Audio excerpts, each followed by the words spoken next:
ఉంటుంది మీకు.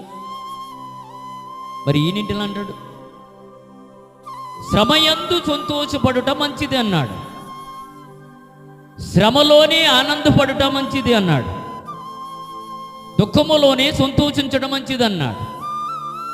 దుఃఖములోనే ఆనందము, దుఃఖములోనే సంతోషము, దుఃఖములోనే దేవుని మహిమపరిచే వారిగా ఉండాలని బైబిల్ చెప్తుంది. అందుకే మనకు భక్తులైన వారు అలా బ్రతికారు అని బైబిల్లో మనకు రాయబడదు. దేవునికి చూద్దాం. మరి ఎందుకు అలా చెప్పగలుగుతున్నారు? మనకి ఎవ్వరూ మనం సంతోషించబడే వారిలో కాము. ఎందుకంటే శ్రమయందు సంతోషపడిన వారు ఎవరు ఉన్నా మేలు యందు సంతోషపడటం మంచిది. అవును కదా? మేలు జరిగితే సంతోషిస్తాము, కీడు జరిగితే సంతోషిస్తామా? ఇంకా దేవుని దూషిస్తాము. మరి ఎప్పుడు కలుగుతుంది? మరి ఈయనంటే ఎలా అన్నాడు?